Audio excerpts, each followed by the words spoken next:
Bom dia, boa tarde, boa noite aos meus queridos ouvintes do nosso podcast O Novo Jurídico. Para quem não me conhece, eu sou a Luísa Fazolo e além de apresentar esse programa que é uma fonte de insights, eu também faço parte da Arbitralis. E aqui vai o nosso breve momento merchan. Para quem ainda não conhece, a Arbitralis é uma câmara de arbitragem totalmente digital, com taxas fixas e acessíveis. Aqui você pode resolver os seus conflitos de modo mais rápido e econômico do que na justiça tradicional. Se você quiser saber mais sobre como escalar o seu negócio através da arbitragem, acesse nosso site e fique por dentro do nosso conteúdo, beleza? E claro, aquele importante, né? Aquele importante lembrete importante. Não deixe de se inscrever no nosso podcast, avaliar, deixar seus comentários, sugestões, compartilhar nosso material com quem você acha que vai gostar de ter esses insights. Pode me procurar lá no LinkedIn também para pedir, queria que você falasse sobre tema tal, ou não gostei de tal coisa, ou gostei, enfim. O canal aqui está sempre aberto para vocês, combinado? Mas agora vamos ao que interessa, que é o nosso convidado. Olha lá, esse convidado, gente, eu adorei. E antes aqui de começar a gravação, a gente estava batendo um papo muito interessante, porque, vamos lá. Antes dele ingressar no mundo do direito, ele tem uma formação em eletrônica, atuou por 9 anos nas áreas de TI e telecomunicações, fez o seu próprio PlayStation. Não, tô brincando, essa parte agora final. Isso daí é brincadeira. Mas ele tem essa formação prévia, saiu do mundo de exatas para o nosso clube aqui de humanas. Por 10 anos, ele fez parte da equipe de um dos escritórios mais admirados do Brasil em tecnologia e inovação, o Pinhão e Koifman Advogados, em São Paulo. Já como advogado, ele também trabalhou durante 4 anos no departamento jurídico da Microsoft, na sede da empresa em Seattle, lá nos Estados Unidos, e foi lá, em 2015, que ele teve um insight para inovação jurídica. Né?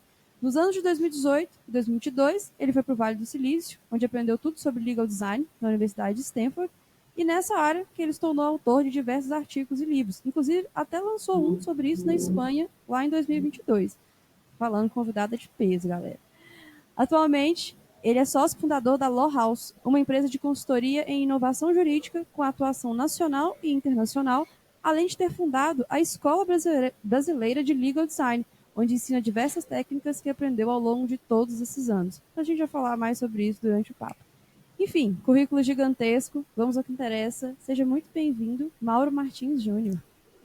Obrigado, Luísa, pelo convite. É um prazer estar aqui, bater esse papo com você, com a sua audiência, compartilhar um pouquinho dessa minha história maluca, mas que eu imagino que possa ser bastante inspiradora e trazer muitos insights aí para o pessoal, tanto quem está começando na carreira, quanto quem já tem uma longa carreira aí na área jurídica. Eu acho que tem algumas coisas pelas quais eu passei que podem mostrar diferentes perspectivas do direito, né? Então, estou muito feliz de poder bater esse papo mais uma vez e compartilhar com vocês essa experiência e contribuição. Bora lá. Mauro, eu quero começar falando do seu guia dos advogados extraordinários. Né? Você fez uma pesquisa que revelou que existem 27 habilidades mais desejadas para um advogado. Você poderia resumir para a gente quais são elas e quais são os motivos que elas são tão valorizadas assim pelo mercado? Legal, Lu. Então, essa pergunta é super interessante, ainda mais hoje, num momento em que a gente está vivendo essa avalanche, né, de invasão da inteligência artificial em todas as áreas, e a jurídica é uma das principais. Então, ali tem algumas habilidades que hoje, dentro desse novo contexto de inteligência artificial, eu acho que vão ser muito interessantes. Só corrigindo um ponto, na verdade, essa pesquisa não foi feita por mim, foi feita por uma professora da Universidade de Harvard, lá nos Estados Unidos, chamada Michelle DiStefano. Ela escreveu um livro chamado Legal Upheaval, que seria mais ou menos algo como tipo um turbilhão na área jurídica. E não é de agora, tá? Já faz um tempo, já faz pelo menos uns 5, 6 anos esse livro. Mas esse livro é muito legal, porque ele é inspirado exatamente, como você falou, numa pesquisa que ela fez com vários contratantes de serviços jurídicos, e o que ela perguntava era algo nessa linha, do tipo, o que você procura, o que você busca quando você contrata um advogado, quando você contrata um escritório de advocacia, e as respostas foram muito interessantes. Então, o que ela fez? Ela pegou, ela dividiu como se fosse uma pirâmide, assim, né, por ordem de prioridade, numa escala dessas habilidades, e aí a primeira coisa que ela fala é que conhecimento da lei e saber aplicar a lei ao caso concreto está até fora da escala, ela está fora da pirâmide, porque isso aí é o mínimo que se espera de qualquer pessoa formada em direito, qualquer pessoa advogada. Então, não faz nem sentido colocar isso. É daqui para frente. Daqui para frente, o que, que se espera, né? Então, a primeira camada é a camada das habilidades necessárias que ela fala. E ela até criou um acrônimo, né, COST, assim, que ela depois explicou mais ou menos como sendo o custo de você ser um advogado, um profissional do direito hoje, 2020, 2024, 2030, porque as necessidades de hoje são diferentes das necessidades da sociedade de muito tempo atrás. Então, esse é o grande ponto que a gente precisa refletir, né, nesse novo direito. Eu costumo falar que tem muita gente que faz o X em direito lá, na hora de fazer o vestibular, com uma visão bastante romântica do direito, da justiça, uma coisa meio hollywoodiana, uma coisa meio Rui Barbosa. Só que não dá mais para ser Rui Barbosa, entendeu? O Rui Barbosa ele foi importante na época dele porque ele soube atuar lá no início do século XX, resolver os problemas daquela época, mas não dá mais para fazer o que ele fazia, porque era uma outra sociedade. Pensa, que delícia que devia ser uma sociedade sem WhatsApp, sem Instagram, né, sem todo mundo podendo te achar a qualquer momento. Você simplesmente podia sumir para ler um contrato, por exemplo, né? Você podia sumir para fazer uma pesquisa de jurisprudência. Hoje não. Hoje a gente é insumível, porque eles acham a gente em qualquer lugar. É WhatsApp, é telefone celular, então não dá para querer fazer da mesma forma como ele fazia.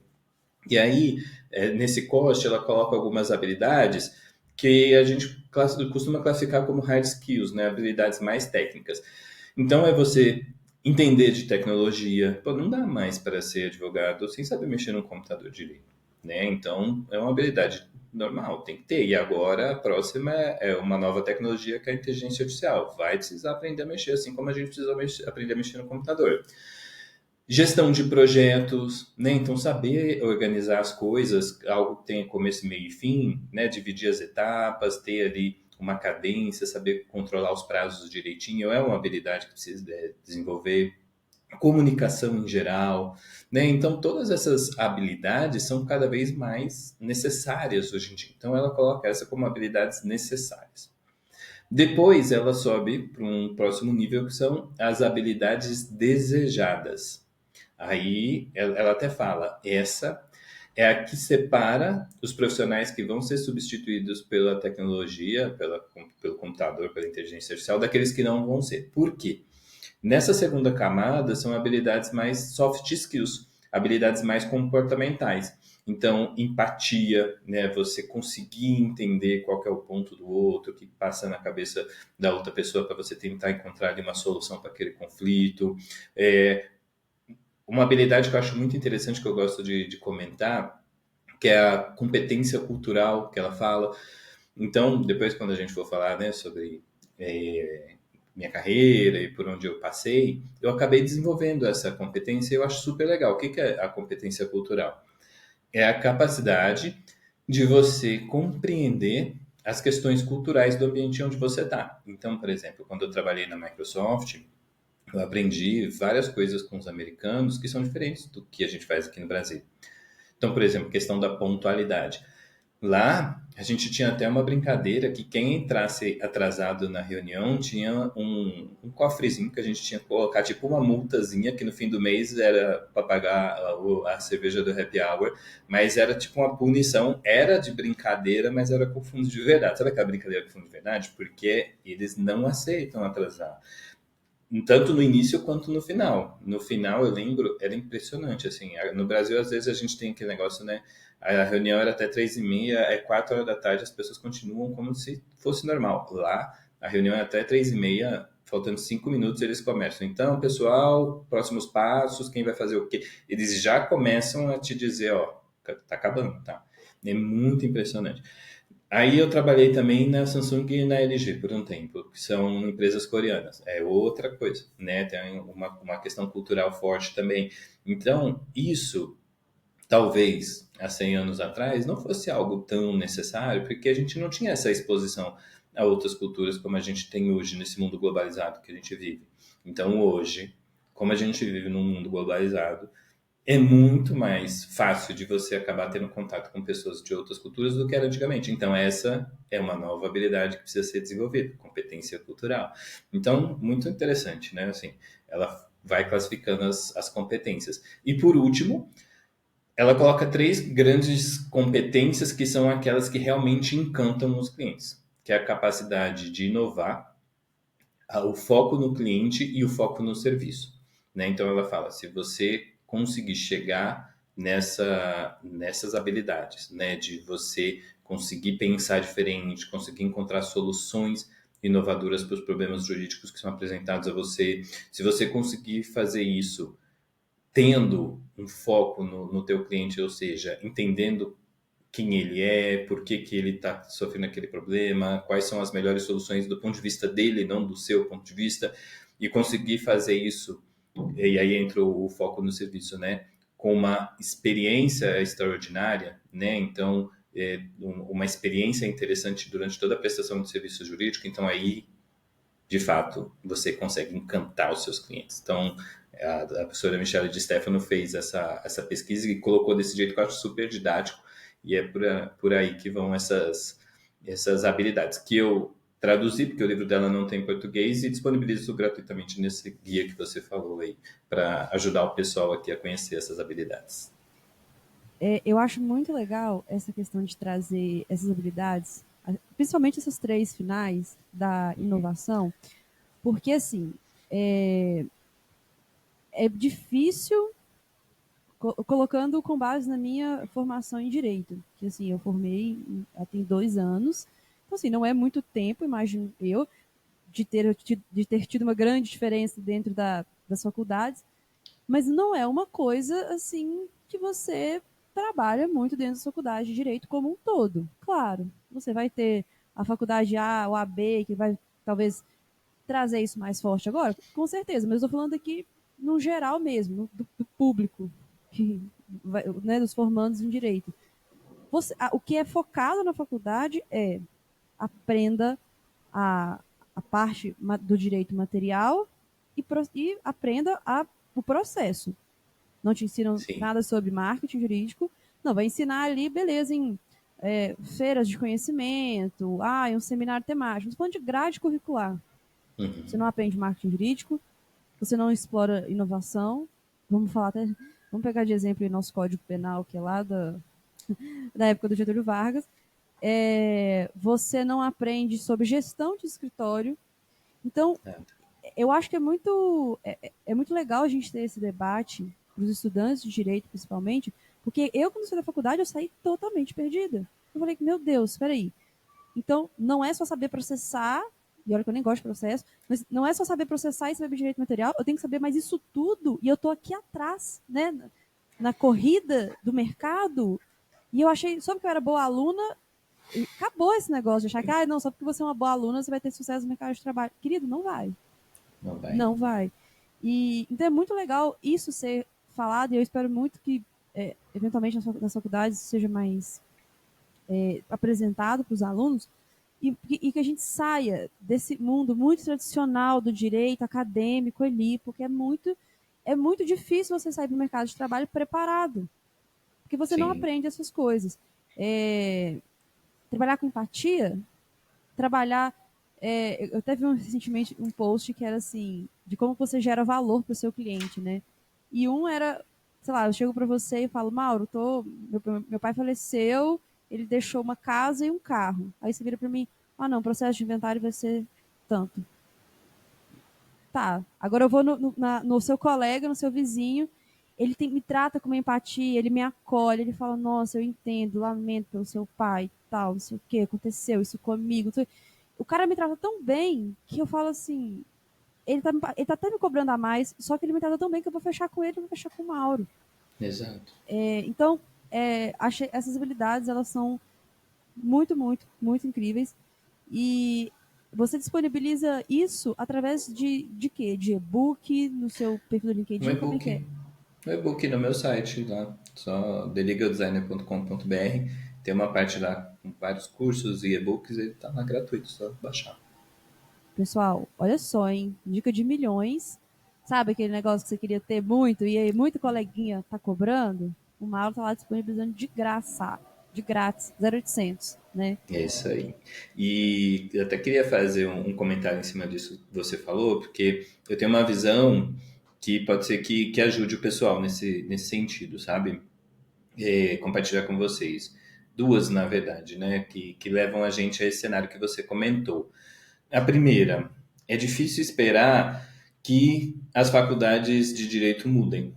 E existe um problema que não é nem o apego ao tradicional, sabia? Porque eu conheço muita gente em várias faculdades que tem uma super vontade de inovar. A gente tem, na verdade, um conflito de interesse. E ele é causado pela OAB. Porque o que, que acontece? No final do dia, como são avaliadas as melhores faculdades de direito? Pela taxa de aprovação no OAB, correto?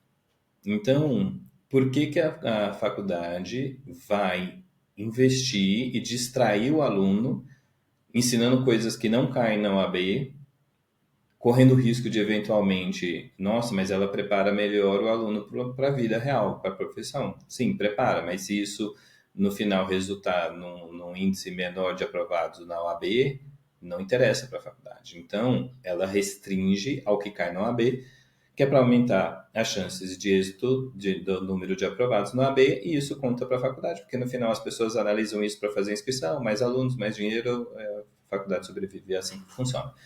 Então precisaria ter um movimento na própria OAB de incluir no exame da ordem esse tipo de coisa para então estimular as faculdades, não aí não estimularia, né, praticamente obrigaria os cursos de direito a incluir esses temas na grade curricular, ou, de fato, a gente aceitar que, a gente aí eu digo todos nós, estudantes profissionais do direito, que esses 5 anos que a gente passa estudando é o básico do básico e que depois a gente vai ter que continuar estudando muito para conseguir entrar na profissão, né? E trabalhar. Porque tudo aquilo que você falou que não é ensinado, é isso mesmo, não é ensinado. E na hora que você monta o escritório, que você descobre, né? Gestão financeira, gestão de pessoa, um monte de coisas que são necessárias e que não cabem no curso de direito por conta disso, né? Então, a gente tem que ter essa visão. E outra coisa que eu gosto de provocar também a reflexão do pessoal nessa questão de inovação é pensar um pouquinho por que que nós, na área jurídica, nós somos tão tradicionais, né? Ou tão apegados à tradição. E eu vejo duas coisas. Primeiro, obviamente, é porque é uma profissão antiga, e toda profissão antiga, por muitos e muitos anos, foi se consolidando um jeito de fazer, vamos dizer, e isso fica, né? Então, você pegar o pessoal hoje de marketing digital, eles não têm assim, não, isso aí é feito desde 1950, porque nem existia. Então, tudo deles é novo, então eles têm um pouco mais de flexibilidade.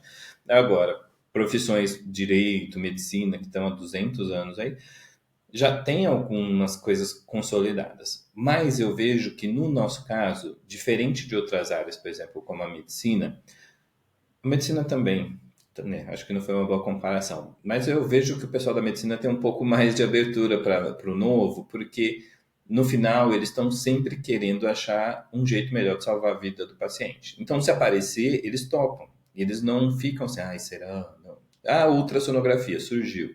Ah, será que eu uso esse negócio? Não, mas tem como você ter um exame melhor. Não, não sei, vai que. Não, se tem como eu ter melhor, um diagnóstico melhor, eu vou usar e pronto. No direito a gente não tem muito isso. Por quê? O que que cobra, o que que se cobra de um profissional do direito? Especialmente vamos colocar os advogados, né? Então, o cliente senta aqui na minha frente, na minha mesa, o que que ele quer? Me contar uma determinada situação e ele quer uma certa segurança no que eu vou dizer para ele.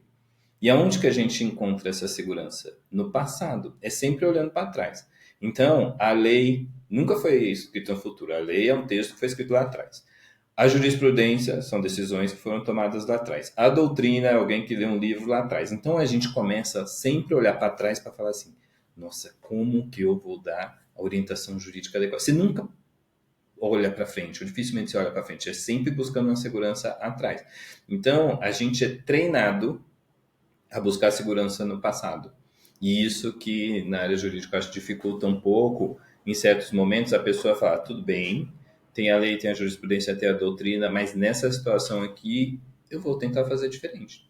Eu vou procurar uma outra solução, que nenhum livro tratou ainda, que nenhum juiz analisou ainda, mas eu vou tentar um outro caminho, né? Então, são poucos que conseguem fazer isso, e por isso que está no topo da pirâmide lá da Michelle de Stefano, né?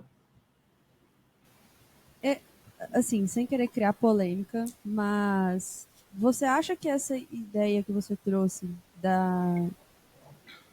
de talvez não fazer sentido para a OAB, ou a OAB não ter pensado nisso, né? Abrindo o campo aqui para dúvida, de abordar outras coisas, isso daí é algo, digamos assim, premeditado? Estilo, vou fazer uma comparação.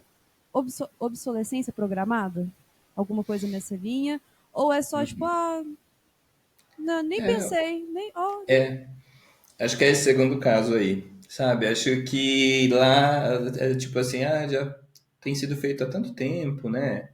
Já sempre foi desse jeito. Teve, lógico, mudança, né? Eu lembro que teve uma época antes de mim, graças a Deus, não sou tão velho assim, que a segunda fase era na frente de uma banca. Você tinha que falar, nossa, devia ser terrível. Mas, por exemplo, esse é um tipo de coisa que teve que mudar com o tempo. Porque imagina se hoje cada candidato da OAB, que não sei quantos mil fazem, tivesse que ir individualmente na frente de uma banca fazer a segunda fase. Não ia acabar nunca o exame da OAB. E é engraçado, então, uma vez, tem um caso, eu tenho muito caos, viu? Uma vez eu tava no Fórum Central aqui de São Paulo, esperando meu carro sair do estacionamento. E aí, do meu lado, tinha um senhorzinho, um advogado bem antigo, baixinho, assim, de cabelo branco, terno, aqueles bem antiguinhos, assim. Ele olhou pra mim e falou: filho, na época que eu comecei, o pessoal aqui no fórum sabia o meu nome. Todo mundo me conhecia. Aí eu pensei, óbvio, né? Devia ter 20 advogados em São Paulo, 1910. Então, assim, você entende? Não, não tem, as coisas mudaram. Antigamente o Fórum de São Paulo era um prédio só. Devia ter 20 juízes e 40 advogados em São Paulo. Hoje tem milhares, então não tem mais. Então, a OAB já fez algumas mudanças, mas essa mudança seria uma mudança mais drástica, né? De trazer essas outras coisas, porque aí ela teria que fazer uma escolha entre o que é o exame do OAB, que isso eu também sempre falava para o pessoal, né, para os meus colegas, estagiários às vezes no escritório. E eu falava, tem muita gente que acha o exame da OAB super difícil, e é mesmo, mas ele é fácil perto do que poderia ser se a OAB realmente fosse querer dificultar o negócio. Então, a prova do OAB é o básico do básico mesmo. Então, eles teriam que escolher. Ali é um filtro só para a gente cobrar o básico do básico para as pessoas entrarem na profissão, ou realmente a gente quer filtrar quem está preparado de fato, né, e domina tudo que precisa dominar para a profissão. Né, são dois pontos 180 graus, né, de distância, assim, então é uma decisão que não deve ser fácil. Envolveria uma prova maior, não sei se pensar, será que todas as faculdades de direito do Brasil teriam capacidade de atender, ter professor suficiente para todo mundo? É, eu não acredito que seja premeditado, não. Eles devem pensar lá e a decisão deve ser mais ou menos nessa linha. e não estava também no nosso script, mas assim, curiosidades. E você acha que é necessário o exame da ordem hoje? Porque eu lembro que quando eu estava ali perto de formar, surgiu na internet ali muito essa questão de muita gente reclamando. Eu não sei se é porque aumentou a taxa, eu não lembro, mas foi em 2021, mais ou menos, 2022, essa polêmica de só só a profissão de advogado que precisa de passar na OAB, quando você se forma médico, você não tem que fazer uma prova para pegar o título de médico, engenheiro não tem isso, dentista, só OAB. E aí começou, aí cada um com seus argumentos, enfim. Mas para você, você acha que é necessário, é desnecessário? Que você acha? Ou você não acha nada também? Se não quiser responder, tudo bem também. Eu acabei de pensar, na verdade. Eu acho que eu tinha uma opinião nessa época que você falou que teve esse debate aí na internet.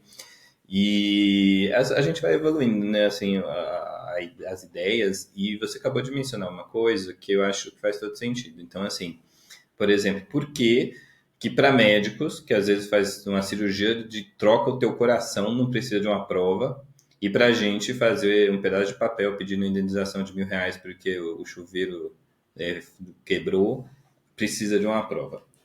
Então, eu acho assim, lógico, né, não desmerecendo a carreira jurídica, o advogado tem tanta importância quanto o médico, mas o médico, né, pode tirar a vida da pessoa. Mas eu acho que a gente precisa de um filtro para a pessoa entrar na profissão, só que eu acho que a prova não é o melhor deles. Porque a prova, primeiro, a prova, ela não quer dizer nada, né? Você pode chutar tudo C e isso ser o suficiente para você passar.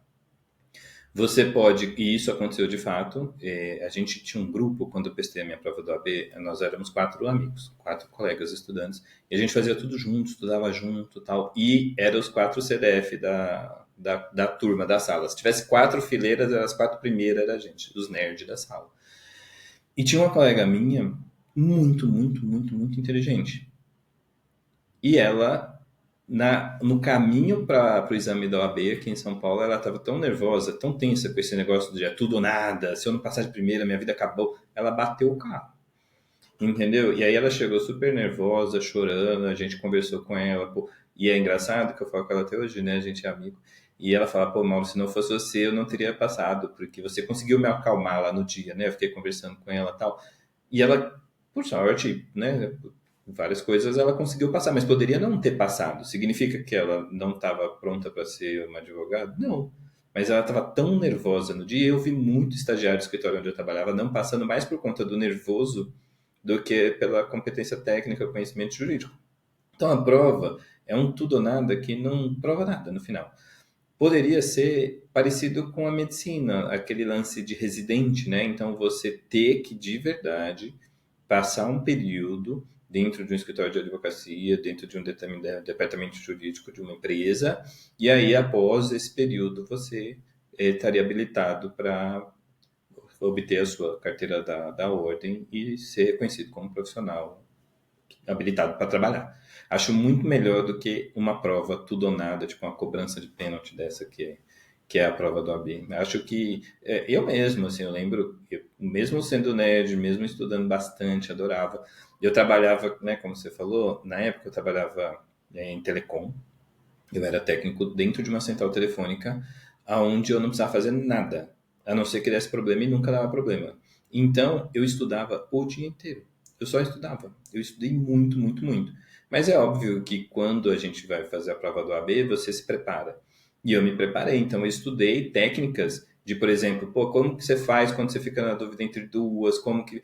Técnicas de passar na prova, que é igual, por exemplo, quando a gente vai tirar a carteira de habilitação, né? Tem aquele monte de coisinhas que tem que fazer, mas que aquilo ali não significa nada. Não significa que a pessoa está pronta para pegar a Marginal Pinheiros aqui em São Paulo com o carro. Não significa. Então tem técnica, né? Para tanto, aí gira 2 vezes o volante, aí gira de novo. Tudo é técnica para passar. Então, no final, eu acho que é necessário ter esse filtro, mas a prova não é o melhor caminho. Poderíamos pensar em outros. A gente tem muito disso aqui no geral, né? A gente tem o Enem, que também vai definir tudo que você aprendeu com a prova. A gente tem muito disso, né? Você, na escola também, você não é formado muito como um cidadão e explorando ali as suas habilidades, porque, pô, você talvez pode ser muito boa em matemática, eu posso ser uma negação. De fato, eu sou uma negação. Mas isso quer dizer que talvez eu não tenha outras habilidades que você não tenha? Ou então eu tenho Exatamente. uma veia artística, uma veia atlética. E aí eu sou considerado burro porque eu não. Porque eu fui mal em matemática. Porque não entra na minha cabeça a fórmula de Bhaskara. Mas enfim, aí acho que a gente vai entrar para um papo muito sociológico e pedagógico, mas beleza. Achei a sua visão sobre a prova do AB muito pertinente. Eu concordei com ela. Vamos que vamos. Mas, voltando aqui para o nosso papo, e falando das suas dicas, como que esse profissional, esse advogado, essa advogada que está ouvindo a gente agora, ele pode se juntar a esses 11% mais bem pagos do Brasil? É só seguir essas habilidades ou você acha que tem mais alguma outra coisa que dá para fazer? Olha, e aquilo que você falou, né? Então a gente sai do curso de direito pouquíssimo preparado, né, para a carreira. E, óbvio, algumas coisas realmente ajudam bastante, ainda, apesar de tudo. Né? Então, dependendo da faculdade que você fizer, dependendo da família em que você nascer, mas tirando essas questões e colocando todo mundo na mesma linha de largada, as habilidades que precisam ser desenvolvidas realmente são outras. É aquilo que você falou. Ser o melhor aluno da classe, tirar sua nota 10 não significa mais nada, porque isso é só uma das coisas que você precisa para se dar bem na carreira. Então, por exemplo, eu vejo, né, o que eu vi, né, na minha carreira dentro do escritório de advocacia. Existe uma demanda em todo o escritório, pelo menos os que eu conheci, né? Imagino que sejam em todos, de o advogado ter uma capacidade de venda, de trazer negócios para o escritório, né? E ninguém nunca fala disso. Então, o que que acontece? E aí, por venda, tá? Eu não estou querendo dizer coisas, não sei, de técnicas de venda em si, porque às vezes o escritório até tem um departamento para fazer isso. Mas aquilo que proporciona a venda, que no final é relacionamento, né? Então, por exemplo, no escritório onde eu trabalhei, graças a Deus, eu tive a oportunidade de trabalhar muito próximo dos sócios, aí eu fui aprendendo essas coisas, nessas questões de relacionamento, e hoje acontece muito o que o sócio, no caso o Dr. Nelson lá, falava para mim, ele falava, ô Mauro, agora você está com 30 e poucos anos, a tua galera, o pessoal que você estudou na faculdade, o pessoal que você jogou bola nos jogos jurídicos, vocês estão tudo no nível de gerência. Daqui a pouco, quando vocês estiverem na faixa dos 40, seus colegas vão estar virando diretores, vão estar virando sócios de escritório. Então, é um ciclo que sempre acontece. Então, ele falou, então, você precisa manter contato com eles, continuar falando, alimentar esse relacionamento, porque lá na frente você vai ver como isso vai ser importante. E de fato, dito e feito, hoje na Lan House, por exemplo, a gente fez um relatório no final do ano passado, aqueles de metas e tal, e a gente viu que 80% dos negócios da empresa vieram por nossos relacionamentos, entendeu? Então, esse é um tipo de habilidade que poucos advogados dominam. Eu via no escritório a gente ficar desesperado tentando caçar algum talento. E olha para você ver, eu tenho uma história super bacana de uma advogada que ela tinha vindo da Paraíba para São Paulo para trabalhar nesse escritório, veio assim super humilde, sem nada. E eu já estava junto com sócios ali na área de novos negócios, comercial e tudo. E eu comecei a ver que ela recebia muito elogio dos clientes. Poxa, ó, fulano foi elogiado, fulano foi elogiado. Eu falei, pô, bacana. Aí eu comecei a ir almoçar com ela e eu vi que ela falava super bem. E ela se comunicava e tal, e as pessoas gostavam dela. E aí eu falei, olha, você gostaria de trabalhar com a gente no comercial? Ela falou, olha, nunca pensei, mas acho interessante. Aí eu fui no sócio e falei, olha, acho que ela é um talento. Tava pensando, eu já sondei, ela falou que topa. O que vocês acham? Claro, né? Como eu falei, todo escritório sonha com essas pessoas. Aí, não, se ela topou, pode chamar. Chamei, juro pra você. Ela trabalhou comigo no comercial 6 meses. Em 6 meses, ela descobriu que ela tinha um talento tão grande que ela saiu, montou o próprio escritório. Hoje ela tem um escritório incrível na Faria Lima, aqui em São Paulo. Comprou casa nos Estados Unidos, anda de Porsche, assim, se deu super bem na carreira pelo talento comercial. Entendeu? Então, assim, esse tipo de talento faz muita diferença.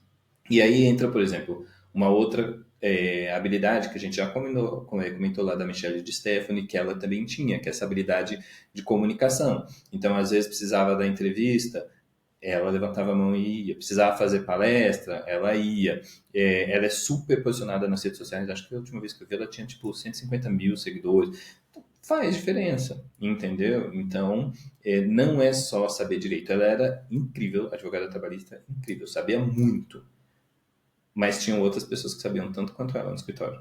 Mas quem cresceu muito na carreira foi ela, por conta dessas características. Então, são essas outras habilidades que a gente precisa desenvolver, não só ficar estudando direito, direito, direito. Eu costumo falar que quando a gente entra no curso de direito, a gente entra numa bolha, né? Que a gente só estuda direito, só assiste série de direito, filme de direito, todos os nossos amigos fazem direito, Então, assim, a gente começa a entrar numa bolha imensa só jurídica e ela não é suficiente. A gente tem que sair da bolha e tem que aprender coisas complementares. Arrasou essa colega aí, viu, do Mauro? Se você Ela é nos ouvir, sensacional. tá? Você foi sensacional e que triplique o seu sucesso, tá, querida? É, agora falando um pouco, você trouxe um pouco da Law House e eu queria falar um pouco da sua empresa, porque eu achei muito interessante. Ela atua combinando, né, conhecimento jurídico e habilidades de legal design, que é uma coisa nova, né? E aí, se você quiser até me corrigir, talvez, se há alguma diferença entre visual law, legal design, ou se é a mesma coisa, só mudou os termos. Acho que isso é muito que esses termos novos, eles confundem um pouco, e aí também dá uma inglesada, e né, a gente sabe que nem todo mundo, o inglês não é a nossa língua materna, então eu acho que é interessante a gente trazer essas definições, e enfim, mas como que isso pode fazer, né? Como que juntar esse conhecimento jurídico com o design pode fazer diferença para os clientes e como esses conceitos se aplicam nas rotinas dos advogados? Tá, vamos lá. É, de fato, a gente na Law House tem essa união, né, de direito e inovação com base no legal design. Mas o que, que seria o legal design? Muita gente confunde, porque como você falou, né, vem do inglês e a gente já tem uma certa ideia do que significa a palavra design, que geralmente aqui a gente associa com estética, com beleza. Então, quando a gente fala assim, nossa, aquela cadeira tem um super design, é porque ela é bonita, que ela é diferente, né? Mas toda cadeira tem design, nenhuma cadeira é feita sem design, né? Pode ser feio ou bonito, mas tem design, né? Então, design não significa desenho, nem projeto, nem bonito, né? Significa, na verdade, essa, essa questão de você resolver os problemas. E da onde que ele vem? Ele vem do design thinking. Então, o legal design, ele surge lá na Universidade de Stanford, 2013 e 2014, bebendo da fonte da IDEO, que é uma consultoria em design thinking que tem também vizinha lá da Universidade de Stanford, que fez um curso dentro da Universidade de Stanford na DISCO, que é a universidade o curso de design lá dentro. E como que surgiu essa metodologia? Surgiu da observação de como os designers resolviam os problemas que eles tinham ali que enfrentar. Então, por exemplo, igual você está bebendo a sua água agora num copo Stanley que não tem alça. Eu tenho uma xícara aqui, inclusive da Universidade de Stanford, que tem alça. Por que que o meu tem uma alça e o seu não tem uma alça? Não é só estética, né? Essa alça ela resolve um problema, porque a xícara ela foi projetada para a gente beber o líquido quente. E se eu fosse beber o líquido quente e segurasse aqui, queimaria a minha mão. Então a xícara, a alça da xícara evita a mão da gente de queimar. Então, óbvio, eu já vi umas que parece aquele soco inglês. Aí você pode fazer o desenho que você quiser nessa alça. Mas a alça é a solução de um problema. Então, uma cadeira, por exemplo, quando o designer vai fazer uma cadeira, qual o problema que ele está resolvendo? Como que eu faço essa pessoa, ou as pessoas que forem usar essa cadeira, sentarem de uma maneira confortável? Tá, então o que precisa ter? Precisa ter um assento, sim. Mas e se tivesse um encosto, seria legal? Claro, seria um encosto, não seria um banco. Pô, e esses apoios de braço ajudaria? Pô, ajuda, é confortável. Então tudo é para resolver um problema. Bom, só que como que os designers fazem isso? Eu acho que até na minha fala eu já falei um pouquinho. Observando o usuário. O designer que inventou a alça da xícara ou o encosto da cadeira não veio de uma mente brilhante um dia sentado num campo olhando o pôr do sol e falou, poxa, seria tão bom. Não, é observando as coisas, observando as pessoas e a partir dessa observação pensar em soluções. Então, o design thinking faz isso, né? É óbvio, aí tem uma parte mais técnica, que ele tem algumas fases pelas quais a gente precisa passar para sair do problema e chegar na solução, mas no fundo é isso, é colocar o usuário no centro para que a solução que seja encontrada vai ser a melhor solução para ele, a mais satisfatória para quem vai usar. E aí a professora Margaret Hagan, que é uma professora, é a diretora do Laboratório de Legal Design lá da Universidade de Stanford, ela era uma aluna de Direito de Stanford. Aí ela tinha, na época, namorado, agora ela é marido dela, que fazia o curso de design. E aí um dia, ajudando ele a fazer um trabalho lá de fim de semana, ela observou que esse método é muito legal, que já resolvia problemas em diversos setores, mas nunca ninguém tinha aplicado ele ao direito. Então ela foi lá, pediu uma bolsa na reitoria para fazer o curso de design também e fez os dois cursos, direito e design. E ao final dos dois cursos ela escreveu um livro aonde ela fez uma adaptação do modelo de design thinking tradicional lá da IDEO para a nossa área jurídica, porque ela fez algumas mudanças, porque na nossa área jurídica tem algumas características que não funcionariam exatamente do jeito que a IDEO faz. E aí a isso ela deu o nome de Legal Design. Então, o Legal Design é o design thinking adaptado à área jurídica com o objetivo de trazer esse método de resolver problemas que em outras áreas está funcionando tão bem para a nossa área. E aí, o que que ele, no final do dia, ele vai fazer? O que que ele vai propor para nós, como advogados, que é o que você falou? Ele vai propor que a gente chegue no dia a dia do trabalho e fale assim, poxa, eu estou fazendo essa política de privacidade aqui, mas ninguém lê. Você está pensando no usuário? Não, você não está nem aí para o usuário. Você vai escrever a política de qualquer jeito e ninguém vai ler e a empresa não vai estar protegida, ou seja, é um trabalho muito insatisfatório. Daí entra um dos tipos de legal design, que é o design de informação, que o pessoal também chama de visual law. Então, o visual law, ele é um dos tipos de legal design, que ele tem como objetivo você olhar a comunicação jurídica e os documentos jurídicos, contrato, petição, política, termo de uso, o que você quiser, e falar assim, poxa, quem que vai ler esse meu documento? Ah, é a Luísa Fazolo. Pô, quem que é a Luísa? Ah, a Luísa é mulher, tal, tantos anos. Pô, o que que eu posso fazer para ajudar a Luísa a ter mais vontade de ler o meu documento num mundo onde a Luísa recebe um monte de estímulos o tempo todo? Tem o e-mail dela lotado, WhatsApp, Instagram, Netflix. Poxa, eu tenho que fazer um documento que seja atraente, tenho que fazer um documento que seja fácil de ser lido, né, que tenha uma redação bacana, que não canse o leitor. Assim eu vou conseguir fazer com que Luísa leia meus termos de uso e use o meu aplicativo da maneira correta. E aí a gente tem isso para outras coisas. Na verdade, são mais quatro coisas, né? Então tem o design de serviço, que é você pensar o próprio serviço jurídico. Então você é um escritório de advocacia. Você acha que é legal o seu cliente ficar lá largado, sem informação nenhuma do processo, até o dia que ele pede a paciência, entra em contato e manda aquela velha máxima, né? Doutor, como está o meu processo? Essa é uma experiência bacana? Não é bacana. Será que a gente pode melhorar isso? Pode melhorar isso. Isso é design de serviço. Como que eu encanto o meu cliente? Como que o meu escritório oferece uma experiência que encanta o cliente? Aí a gente pode pensar em design de produto. Design de produto é quando você olha assim e fala, poxa, tem uma atividade aqui jurídica que ela seria melhor executada se tivesse uma plataforma, como por exemplo a de vocês, né, de acordo. Poxa, né? Porque vamos sair do judiciário? Vamos sair do judiciário. É uma boa? É uma boa. Melhor experiência, melhor experiência. Mas eu poderia fazer uma câmera presencial, que a pessoa precisaria se deslocar, tal. E se eu fizesse online? E se eu fizer... Pô, isso você está desenvolvendo uma ferramenta que ajuda as pessoas a realizarem alguma coisa jurídica. Isso é design de produto.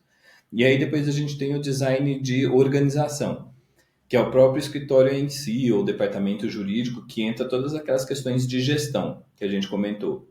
Né, do tipo, poxa, como que um escritório contrata as pessoas, como que organiza, motiva, treina a equipe, como que eu formo o preço, quais tecnologias que eu vou utilizar, né? Pô, vou fazer uma parceria, um convênio com uma câmara arbitral online, uma câmara de mediação online para oferecer para os meus clientes e quando eles acharem interessante eu já ter esse caminho para facilitar. Tudo isso a gente chama de design de organização. É como fazer um time jurídico trabalhar melhor, dar melhores resultados. E aí você pensa realmente peça por peça. E o último é design de sistemas, mas aí é mais sofisticado. É meio que você pensar todo um sistema jurídico, repensar um sistema jurídico, um tribunal, um curso de direito, coisas mais da base, assim, por isso que chama de sistema. Então, legal design, no final do dia, é isso. É você procurar melhorar as coisas, como elas são feitas, para satisfazer melhor os usuários daquele serviço jurídico. Nossa, assim, abriu um caminho na Abriu. minha... Não, abriu, fez... Tirei a viseira, sabe? Porque eu realmente achava exatamente essa visão que você trouxe. Ah, legal design deve ser alguma coisa mais relacionada a deixar mais bonito o documento, é aquela coisa, eu penso muito no layout da coisa. Ai, deve ser deixar a página ou então o Instagram mais bonito. E, cara, é incrível como que, na verdade, o legal design ele abre uma cartela de novas carreiras dentro do jurídico que você não precisa, às vezes, nem se formar em direito, né? Assim, ter a Exato. formação vai ser interessante, porque você vai conhecer melhor o seu público ali, né? Mas é aquela coisa, você pode fazer outras coisas além de advogar ou tentar concurso público dentro do direito, pessoal. Isso é muito bom, né? E, Exato. e como que essas profissões, para além de ser uma possibilidade, como elas são uma necessidade. Porque a cada dia que passa, a gente lida com uma concorrência que é gigantesca, falando aqui de escritório de advocacia, né? Por que eu vou contratar o Mauro e não vou contratar a Luísa? Como que você vai se diferenciar? Ah, porque meu cabelo é mais bonito que o seu? Ah, é porque o seu óculos é mais bonito que o meu? Por quê? Não é isso que vai tocar no coração do cliente. Mas é todas essas experiências e que a gente já tem muito, igual você mesmo trouxe, né? No, no design em si, mas muito no mundo corporativo. Uma empresa ela tem que pensar nisso. Não sei se a comparação ela é muito correta, mas é você pensar por que você compra a Pepsi e você não compra a, o reizinho, não sei, nem pode falar, pode falar de marca da Pepsi, o reizinho cola. Será que é só por causa do sabor? Ou porque a Pepsi ela vai te trazer toda ali N coisas, desde o marketing, desde a comunicação, que você vai ligar para o saque deles. Eu lembro de uma história daquelas balas de goma, que uma vez uma menina comprou aqueles pacotinhos que vem com 3 balas, e eu acho que veio um pacotinho faltando. E ela ligou para. É da Dori, né? Dori Alimentos. E ela ligou para o saque reclamando: olha, aconteceu isso e isso. Eles mandaram para ela uma caixa, dentro do meu sonho, uma caixa cheia de balas de goma. É você deixar o cliente, de fato, como o cerne ali da coisa, deixar com que ele também, de certa forma, até participe da. Ele seja protagonista. E não só você querer empurrar água lá abaixo ele, um serviço ou um produto que seja. Muito interessante. Exato.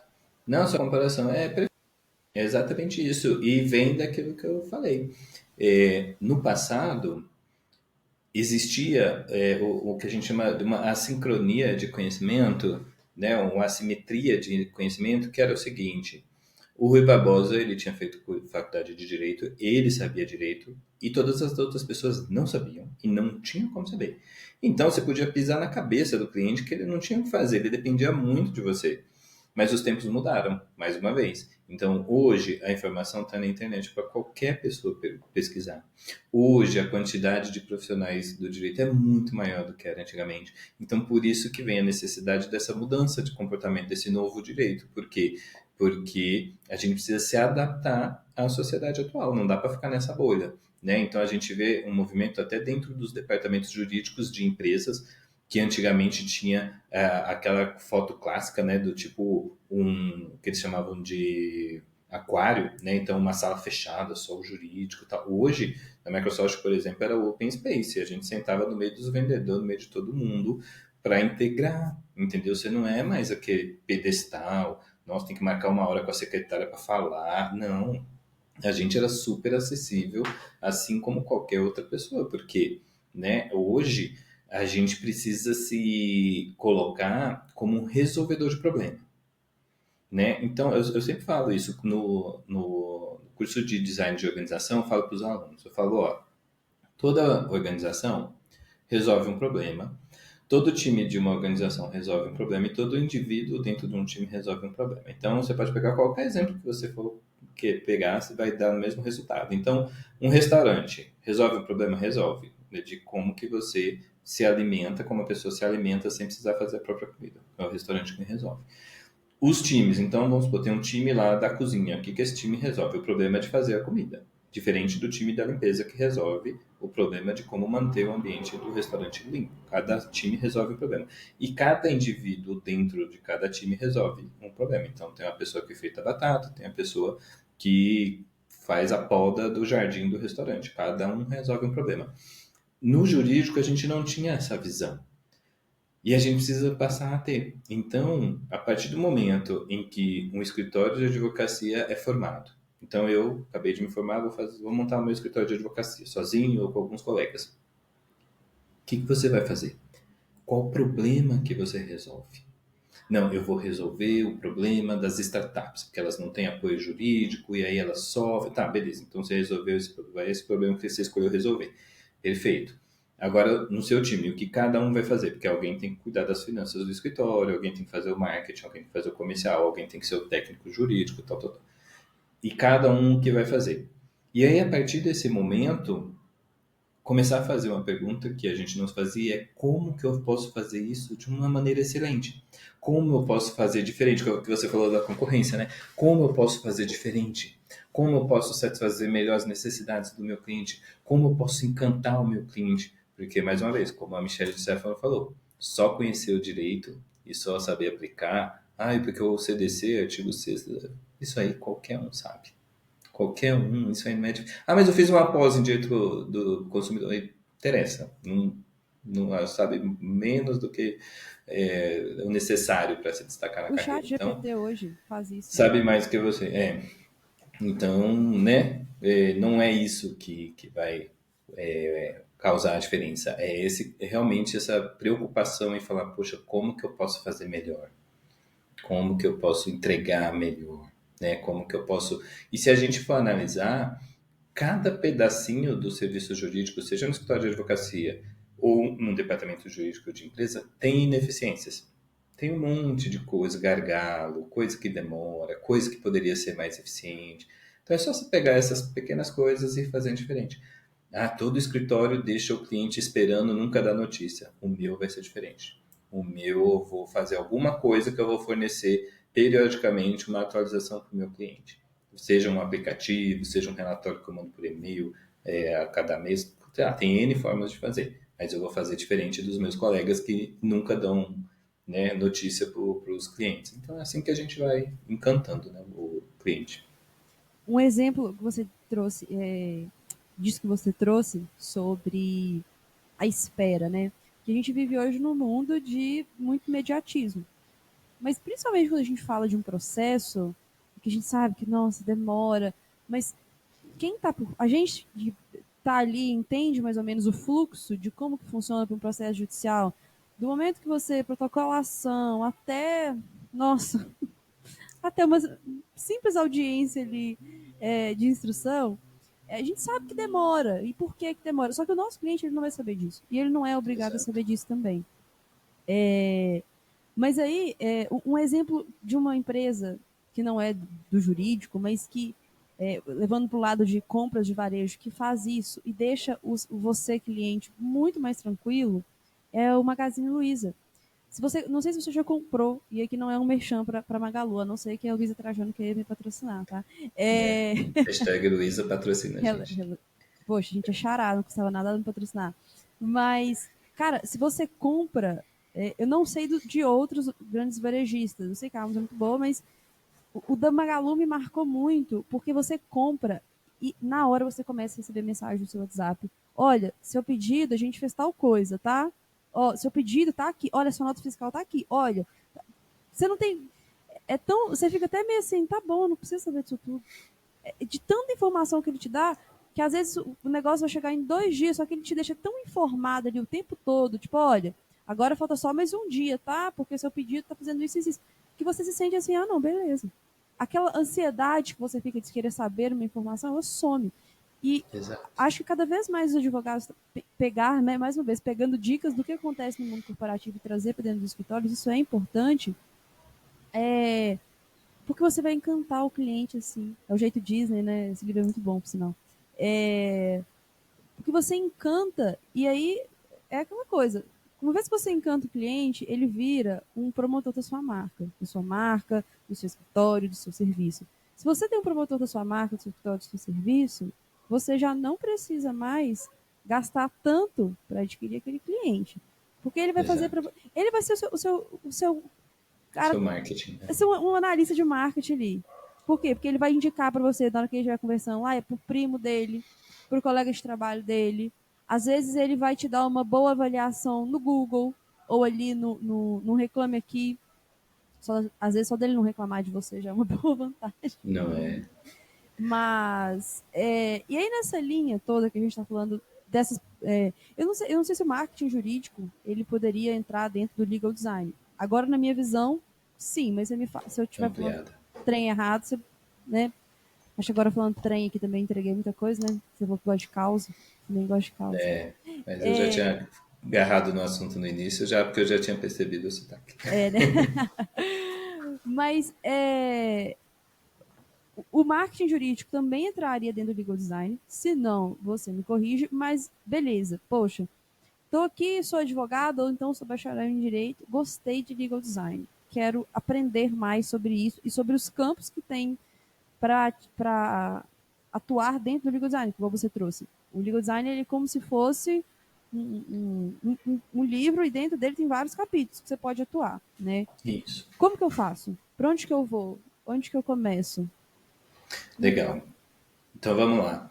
Acho que até o que você falou antes me dá um gancho para isso, porque você fez essa analogia com o Magazine Luiza, e isso é uma técnica que a gente ensina no legal design. Então, assim, no legal design, apesar, né, de agora a gente está ampliando esse conceito e ele não ser só um layout, um embelezamento das coisas, tudo tem técnica, tudo tem muita técnica para tudo. E essa técnica que você usou se chama analogia do scout, que é você olhar como outros segmentos resolveram os problemas deles e como você pode se inspirar, copiar, modelar essa solução.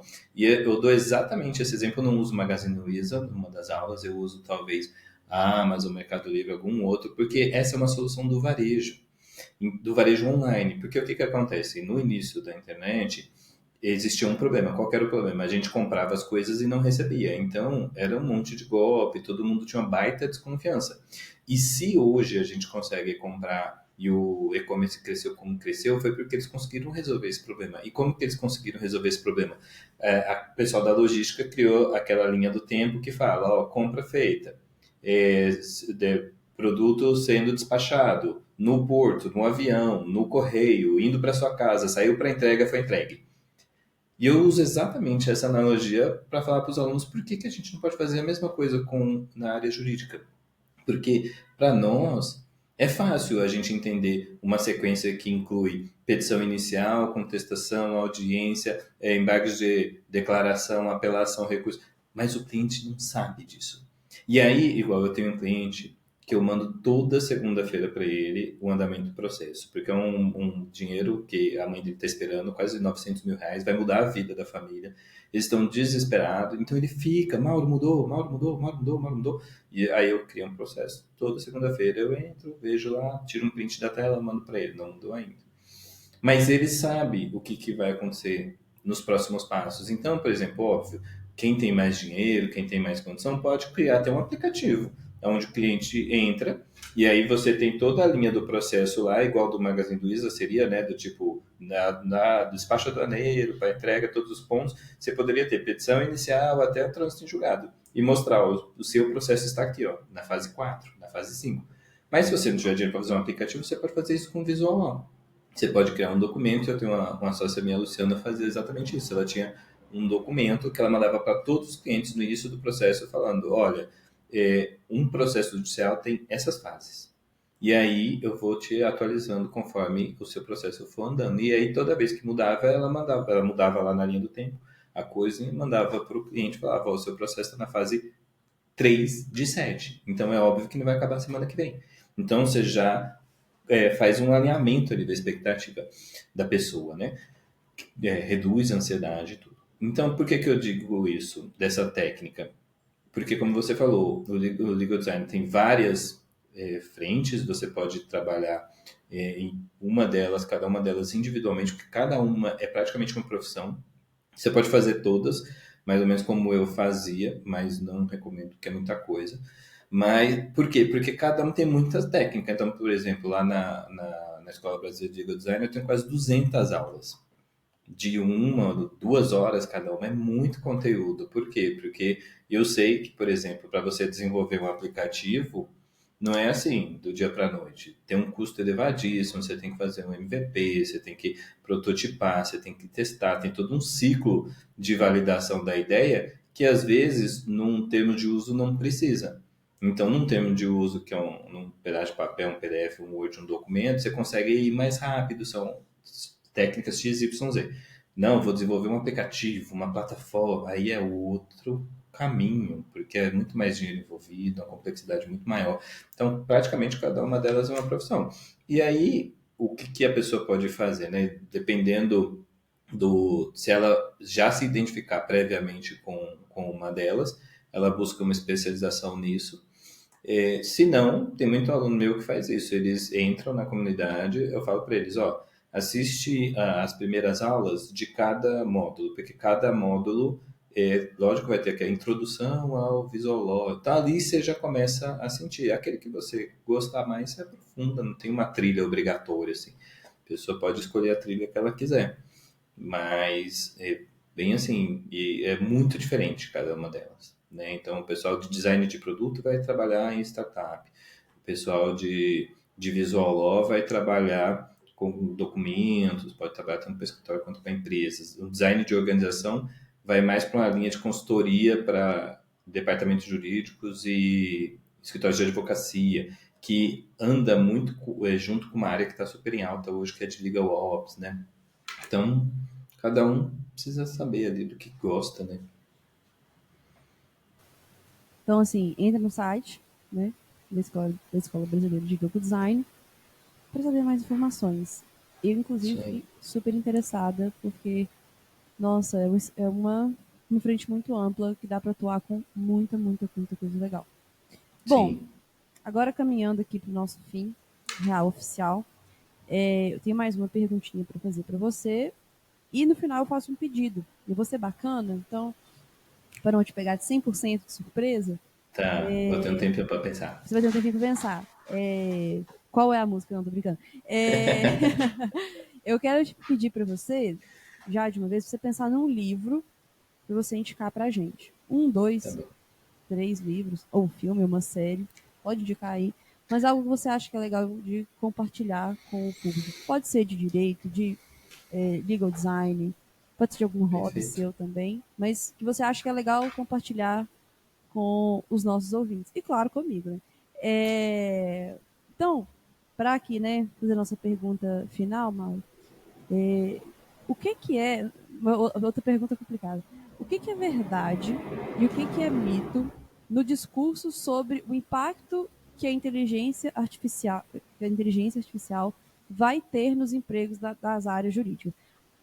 Completando um pouco, né? A gente vê que, ai, nossa, o chat GPT vai tirar meu emprego de não sei o quê. Ai, o chat já faz até petição. Daqui uns dias você vai precisar só de uma uma credencial na OAB e o resto você põe tudo para o chat fazer. Mas você que trabalha com inovação, trabalha com inteligência artificial, na prática e na sua visão, né? O que você acha que é mito e o que você acha que realmente vai ter um impacto? E não, tais cargos vão ter que ser repensados, mas também, em contrapartida, outros X serão criados. Legal. Bom, eu tenho uma visão bem diferente da maioria das pessoas a esse respeito, tá?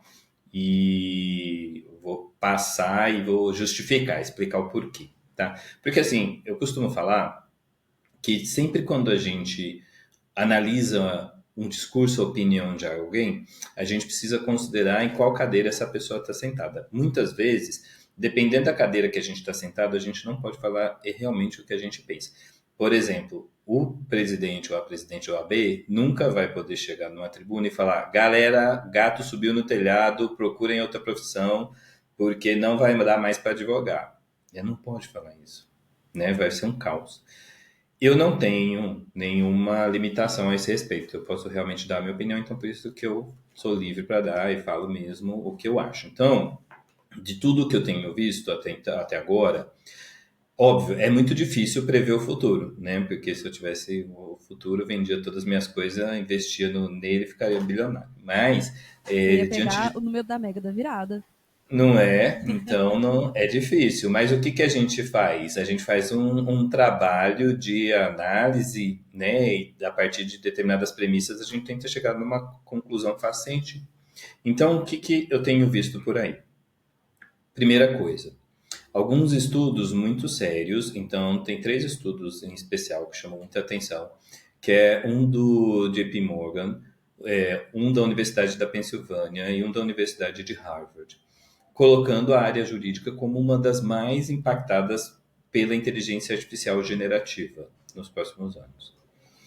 E a inteligência artificial generativa é diferente da inteligência artificial tradicional que a gente tinha até agora. É essa que surgiu com o ChatGPT. E por que essa inteligência artificial em específico pode causar esse impacto tão grande na área jurídica? Porque o que elas chamam de, né, de modelos de linguagem, de grande linguagem, né, LLMs, eles são especializados em texto, em linguagem natural.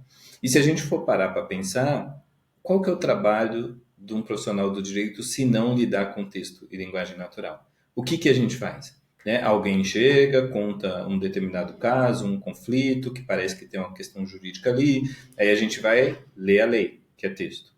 Aí a gente vai ver uma doutrina, que é texto. Aí a gente vai ver a jurisprudência, que é texto. Aí a gente vai combinar esse monte de texto e escrever um outro texto. E aí, no final, esse texto vai para o judiciário, que uma outra parte vai fazer um outro texto.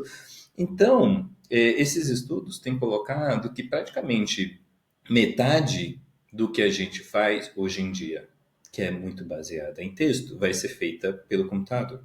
Então, esse é um ponto. Temos aí metade do nosso trabalho pode ser automatizado pela máquina. Mas isso significa, então, que a máquina vai fazer tudo e que acabou a advocacia? Não por quê? Porque tem a outra metade. Então, essa outra metade vai ser a metade que a gente vai ter que desenvolver mais. Porque até então a gente perdia muito tempo, vamos dizer assim, né? Ou desperdiçava muito tempo com essas atividades que agora vão ser feitas pelas máquinas. E se alguém ainda hoje olha e fala assim, ah, mas o chat GPT não é tão bom assim. Uma vez ele falou uma jurisprudência que não existia. Calma, o negócio existe há 2 anos e ele não foi desenvolvido para a área jurídica, ele é de uso geral. Mas ele está melhorando muito e muito rapidamente. E o pessoal já está desenvolvendo para uso jurídico, ou seja, treinando com dados jurídicos e colocando a engenharia de prompts jurídicos. Então, muito em breve, a gente vai ter sim máquinas que vão fazer sim petições perfeitas, contratos muito melhores do que os que a gente faz. Né? Uma vez eu vi um meme que eu achei muito engraçado. Era um advogado no LinkedIn. Um advogado chegava para o ChatGPT e falava assim: Ei, ChatGPT, você é capaz de fazer um contrato perfeito? O ChatGPT vira na cadeira e fala assim: Você é? Então, tipo assim, às vezes a gente tem essa pretensão, né, de ficar julgando, sendo que a minha gente, eu brinco muito, né? O pessoal fala: Não, porque a inteligência artificial vai emburrecer as pessoas e tal. Como se todos nós fôssemos Einsteins, Michelangelos, né, Da Vincis, Mozart. Não. A maioria de nós é bem normal, né? Poucos são os gênios e eles vão continuar existindo, com inteligência artificial ou não. Mas, dito isso, em breve, metade do nosso trabalho vai poder ser feito pela máquina, a gente vai ter que desenvolver a outra metade. E aí, talvez, aí o pessoal fala, pô, mas os advogados vão perder o emprego para a inteligência artificial? E aí eu concordo com quem está falando que alguns vão. Quem faz um trabalho muito repetitivo, então o pessoal que trabalha na área de massa, que só troca o nome das partes, as datas, e isso aí esquece, não vai ter mais, não tem porquê, né? Outra coisa, por exemplo, eu mostro sempre nas palestras, tem uma inteligência artificial que faz em 30 segundos o que um tributarista faz em 1 hora, do tipo, identificar a tributação aplicável a um determinado produto, um determinado contexto. Então, se você tem um escritório que tem 20 tributaristas, que custam R$ 20.000 por mês cada um, E aí você compra essa inteligência artificial. Será que precisa dos 20 tributaristas? Será que 5 que sabem mexer nessa inteligência artificial não é melhor e os outros 15, infelizmente, vão ter que sair? Talvez a gente vive num mundo capitalista, a não ser que esses outros 15 consigam, de alguma forma, agregar, né? E aí entram essas coisas. Então, por exemplo, só para ilustrar, assim, trazer um exemplo de algo que pode ser feito e que vai ser feito pelos seres humanos, né? Então, eu tenho uma cliente que é uma advogada muito experiente, mais de 30 anos, escritório super bem sucedida. E aí, hoje em dia, ela nem trabalha mais nas coisas mais básicas do direito, do tipo, não faz petição, não faz contrato. Ela é especialista em conflitos complexos. Então, assim, conflitos de milhões, coisa muito grande, é o que ela gosta, é o que brilha os olhos. Ela falou para mim, Mauro, é isso que hoje em dia, para advogar, é o que me faz levantar da cama, é isso. Não quero fazer petição, contrato, já passei dessa fase.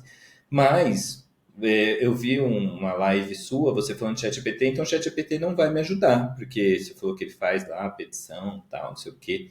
Eu falei, não, vamos ver uma situação. Ela falou, eu falei para ela, me conta um caso complexo aí que você está lidando. E era um caso grande, grande escritório de advocacia que ficou mal das pernas por causa da pandemia e tinha um andar muito grande aqui em São Paulo de um prédio, locação, estava uma disputa. E ela falou para mim, olha, eu achei 3 saídas para esse conflito. Eu falei, vamos ver se o ChatGPT consegue nos ajudar. A gente contou o caso para ele, obviamente anonimizado, sem dar nome para ninguém, mas contamos a situação e ele trouxe 5 sugestões, 2 a mais do que ela havia previsto. Eu falei, tá vendo como pode te ajudar? Porque ele leu praticamente todos os livros que existem, tudo que está na internet, todo o conteúdo textual disponível e você não. Então ele pode fazer combinações de ideias que às vezes a gente não faz. Então ele ajuda nesse sentido. Mas, e aí que entra o ponto que eu queria falar. Quem que vai pegar essas 5 ideias, analisar e falar assim, vamos supor que a cliente, nesse caso complexo seja você, Luísa. Qual que melhor atende a necessidade da Luísa? É o advogado. Porque a gente, numa reunião contigo, que durante a conversa eu vou estar falando, ó, Luísa, eu tenho 5 saídas pro seu processo. Uma que eu falar, você vai abrir um sorriso, eu vou perceber. Uma que eu falar, você vai mexer na cadeira, eu vou ver um desconforto. Isso a inteligência artificial nunca vai fazer. Então, a inteligência, o que, que vai acontecer, do meu ponto de vista, no futuro, tá? A inteligência artificial vai agilizar toda essa parte burocrática repetitiva de baixa complexidade que a gente ainda perde tempo hoje, assim como coisas que a gente fazia no passado, eu costumo falar também, né? Quando eu comecei a advogar, não é todo tempo que vocês foram há 2 anos atrás, mas há 20 anos atrás não tinha processo eletrônico. Para você ver o andamento do processo, tinha que ir no fórum. E aí a gente levava umas pastinhas e ficava andando no fórum, descendo de escada a pé. E aí a publicação até saía no e-mail. A gente cortava, fazia tipo trabalho de escola, passava com uma cola e colava tipo numa cartolina. O andamento do processo era numa cartolinazinha pequenininha. E aí você ia grampeando várias cartolinas quando o processo era grande. Aí eu pergunto, isso é um trabalho de advogado? A gente estudou 5 anos para ficar colando papelzinho em cartolina? Não. Então esquece. Então, aos poucos, a gente está tirando essas tarefas que não precisava ter estudado 5 anos para fazer. E uma delas é, por exemplo, eu te dou 2 contratos e falo para você comparar o que tem de diferente entre eles. 2 contratos, sei lá, de 30 páginas cada um. Quanto tempo você ia levar, Luísa? Um tempão. Se eu te disser que a inteligência artificial faz isso em segundos, por que não usar? Por que não fazer em segundos? E aí, a partir dessa informação de qual a diferença entre os 2 contratos, você já começar a me orientar. A gente já começar a pensar em saídas, em o que pode ser feito. Então, o ler o contrato não é a atividade do advogado, mas sim a tomada de decisão, a orientação, a identificação do melhor caminho a seguir. Isso é a função real do advogado. Então a gente está caminhando para esse caminho aí, né? Por isso que é, por exemplo, entra que a gente falou lá atrás, a empatia. Porque só com empatia que você numa reunião vai conseguir perceber que o casal não quer realmente se separar, que um que está querendo que o outro dê mais atenção, tá? Então, às vezes você tá, não, vamos para um divórcio, mas eles nem querem, né? Talvez o melhor advogado seja aquele que, numa nuance, assim, numa troca de olhar, ele perceba que de fato não é isso que o casal está querendo, que chegou até ali porque o negócio foi escalando e que a melhor saída seria talvez né, conversar com os dois, esperar mais um tempo, do que fazer um divórcio para ganhar R$ 5.000 e acabar com a vida de uma família. Entendeu? Então, mais ou menos por aí. Fui claro? Consegui Não, foi desenhar perfeito. essa imagem? Foi perfeito. E eu acho que isso vem, esses mitos de chat GPT vai roubar o emprego, não sei o quê. Eu acho que isso vem um pouco de aversão ao novo, dificuldade de sair da zona de conforto, porque volta até naquele papo inicial nosso. Ai, mas já tá assim, não deixa. Porque até o, você encontra zona de conforto até no desconforto. Porque Exato. tá desconfortável? Tá, nossa, essa cadeira aqui, ela me deixa muito desconfortável, mas eu já conheço esse desconforto. Então eu já sei como que ele vai ser, eu sei que depois que eu levantar daqui eu vou sentir dor ali, ali, ali, mas eu sei. Porque se eu trocar de cadeira, e se a dor for pior? Mas e se eu também não tiver mais dor? Né? Eu acho que vem muito disso. E, e eu acho também uma certa falta de pensar fora da caixa, porque tá, beleza, algumas coisas podem ser perdidas, mas o tanto de outras coisas a gente pode criar. Exemplo, na época da minha mãe, ela me conta que quando ela era jovem, é, principalmente as mulheres tinham que fazer curso de datilografia, porque era máquina de escrever, aquela coisa, não sei o quê, e nossa, era a habilidade que você tinha que ter, que senão não arrumava emprego. Beleza. Logo depois veio o advento do computador e a datilografia, como a gente, né, igual eu nasci, já existia computador, mas meio que você cria um, digamos assim, né, o hábito ali de digitar mais rápido. Isso quer dizer, beleza, a gente não tem mais as datilógrafas, agora você tem a ata de uma reunião de assembleia, fica tudo já gravado e tá. Isso não existe esse emprego mais. Só que olha as trocentas outras carreiras que veio depois disso. Por exemplo, agora, e você trouxe, eu posso ser engenheira de prompt de comando, de chat GPT. Tem gente vendendo isso na internet, ganhando grana, Sim. vendendo prompt de como fazer uma petição, ou como fazer isso, ou como fazer aquilo outro. Então eu acho que é a gente parar de ficar com esse medo e olhar mais, tá, a situação é essa, eu não vou mudar, né? Vai até para um papo um pouco filosófico agora, de estoicismo, mas eu não tenho controle dessa situação, porque a internet já chegou, a inteligência artificial já chegou, é daqui para frente, isso você não muda. Então, como que eu lido com essa situação que eu não posso mudar? Ela vai estar aí. Então, eu vou pensar como que eu posso usar ela a meu favor, o que eu posso ganhar dela, né? Não só pensando Exato. no sentido, né, de perdas e ganhos, mas como eu posso usufruir dessa situação. Papo profundo, hein? Não, você foi pelo caminho certinho, sem querer, mas você tá com uma visão muito, muito boa, muito nítida dessas coisas todas, sabe? Porque na design de organização, a gente tem uma aula sobre gestão da mudança, que é uma aula super necessária, porque toda vez que você faz uma mudança, por exemplo, no escritório de advocacia, trocou o software, gera resistência. Ninguém quer usar, ninguém quer fazer. Não, mas aquela planilha que vocês usam é horrorosa, o software vai trazer mais segurança maior que você falou. Não, mas a gente está acostumado. E aí, nessa aula de gestão da mudança, a gente explica, porque o que que acontece? Primeiro, né, é uma questão fisiológica, biológica do ser humano. Eu brinco que às vezes eu acho que os advogados têm um pouco mais né, esse DNA, mas o que que acontece? O nosso cérebro ele é projetado para economizar energia. E toda mudança gera um gasto energético, porque você vai precisar aprender, você vai precisar sair da zona de conforto. E aí o cérebro fala: não, fica aqui que tá quentinho. Tá ruim, mas tá quentinho, você já conhece. Para que você vai aprender a mexer em inteligência artificial? E aí a gente ensina que a única forma de vencer isso é pela razão. E aí você precisa explicar para a pessoa três coisas: o que está acontecendo, o que ela pode ganhar se ela mudar e o que ela pode perder se ela não mudar. E aí então a pessoa vai entender que ela precisa mudar. Então, o que a gente está fazendo aqui hoje, batendo esse papo, levando esse conhecimento, é exatamente nessa linha. Né? A gente está mostrando para as pessoas o porquê mudar, o que está acontecendo. o que elas podem ganhar se elas mudarem e o que elas podem perder caso elas não mudem. Então, assim, não vou aprender inteligência artificial. Então, tudo bem, você vai perder o emprego. Não, não vai ter jeito. Não vai ter jeito. Todos os advogados vão saber mexer, menos você, você vai perder o emprego. É a mesma coisa do advogado lá em 1990 que falou: não vou aprender a mexer nesse negócio de computador, estou muito bem aqui com a minha máquina Olivetti e vou continuar com ela. Não está trabalhando hoje, para ter certeza. Porque não tem como. Nem protocolar a petição feita na máquina de escrever. Então,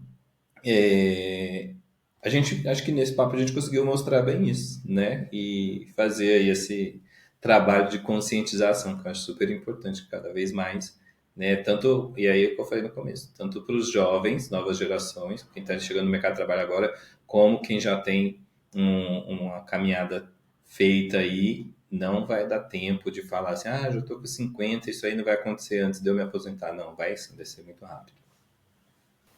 É porque hoje as mudanças, elas não seguem uma progressão Linear, né? linear, ela é exponencial. E é absurdo. Eu ouvi falar de ChatGPT no final ali de 2022. Hoje já tem, assim, muitas outras inteligências artificiais e tudo está conectado com inteligência artificial. Tudo. Sim. A gente tem até uma empresa, a gente tem, que deve ter essa empresa, mas existe a Take Blip, agora acho que só Blip, se não me engano, que é um Não conheço. chatbot e que eles incorporam, né, eu não sei dizer se eles são uma inteligência artificial, se eles incorporaram agora, mas enfim, é uma coisa que antes você precisava de um galpão inteiro com vários funcionários, cada um custando ali para você em média 2, 3 mil reais para responder aos seus clientes. Hoje você compra um chatbot. E aí, Exato. com a educação desse chatbot, você consegue fazer com que eles pareçam. Não vai ser 100% humano. Mas às vezes, igual você falou, tem hora que nem a gente é humano. Né? É. A gente não expressa. Se você conversar com. Sinceridade, se você conversar com uma pessoa. Não é falando mal de ninguém, dos profissionais de telemarketing.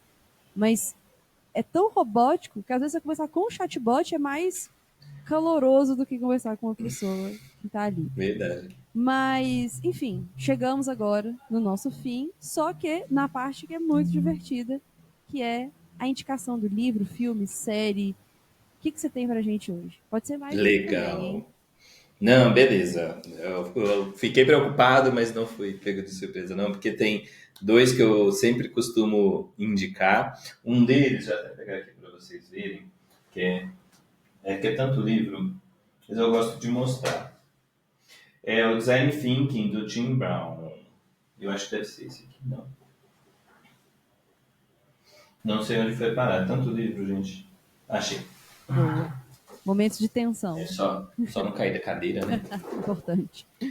Esse livro aqui, Design Thinking, do Tim Brown. O Tim Brown é o CEO da IDEO, aquela consultoria lá do Vale do Silício que já trabalhou em diversos projetos, por exemplo, eles que inventaram o mouse. Então, né, eles trabalham para a maioria das empresas de inovação lá do Vale do Silício, aí vocês podem ver, né, eu gosto de rabiscar o livro, marcar tudo, e ele é legal porque ele abre a nossa mente para esse método de resolução de problemas, tá? Então, esqueça a nomenclatura, entenda como uma forma de resolver problemas e que a maioria dos meus alunos, todo mundo que eu conheço acaba dizendo a mesma coisa.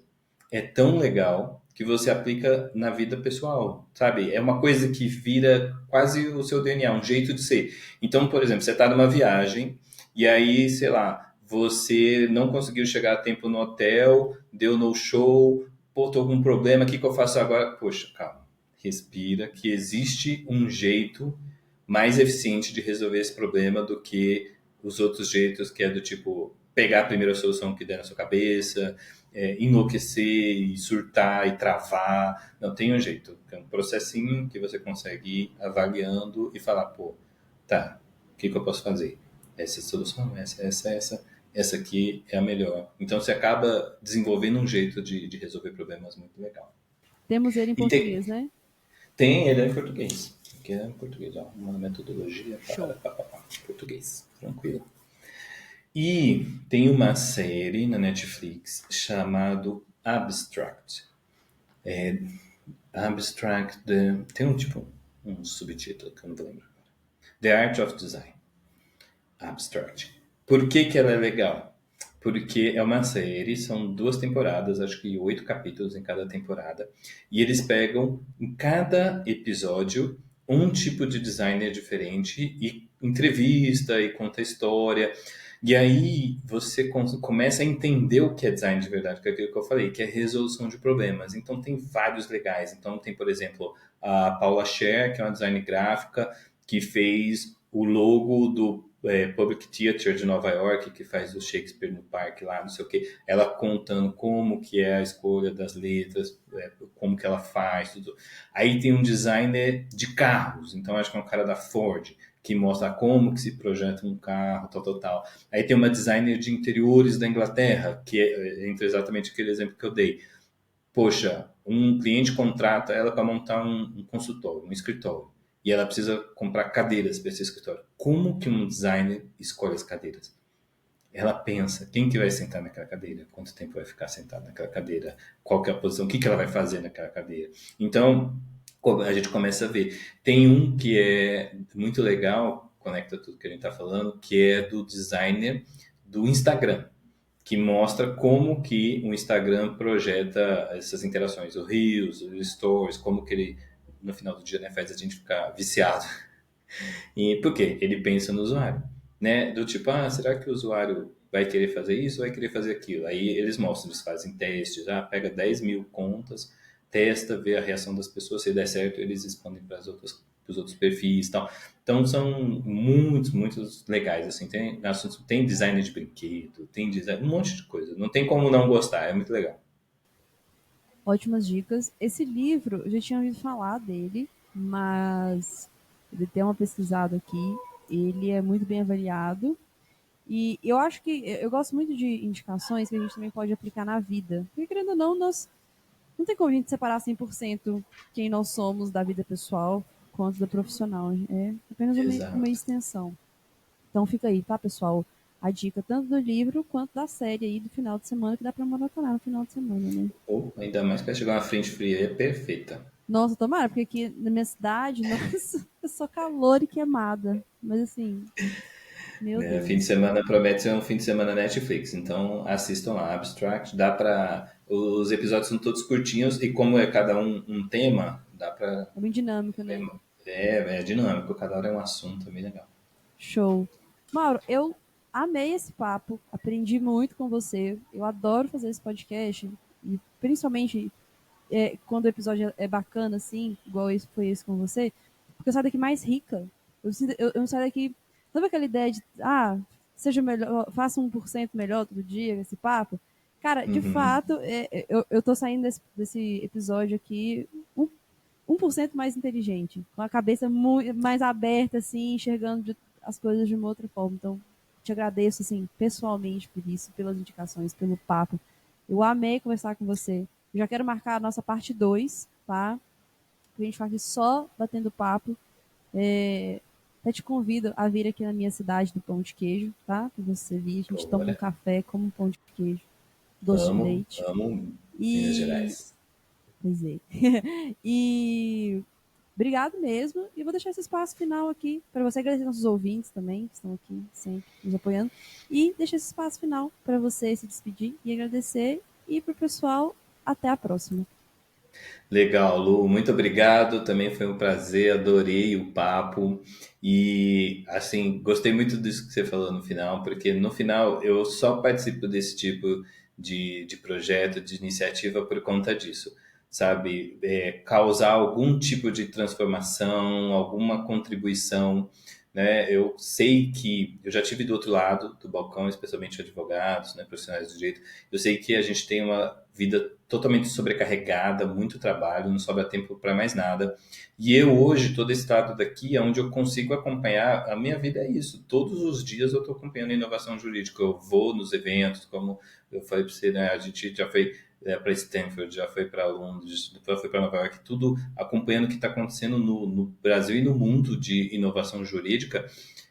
E é a oportunidade que eu tenho de contar um pouquinho e as pessoas, né, não precisarem necessariamente fazer todas essas viagens, ler todos esses livros, assistir todos esses filmes para chegar mais ou menos próximo de onde eu estou vendo o que está acontecendo. Então, Fico muito satisfeito de saber que você gostou do assunto, que contribuiu, que te impactou aí de alguma forma. Espero que impacte também todos os nossos ouvintes aqui, toda a nossa audiência, todo mundo que ouvir aqui o podcast. Espero ter contribuído. E fico à disposição para um segundo, porque tem assunto, viu? Tem assunto. Cada perninha, cada vertical dessa dá um episódio.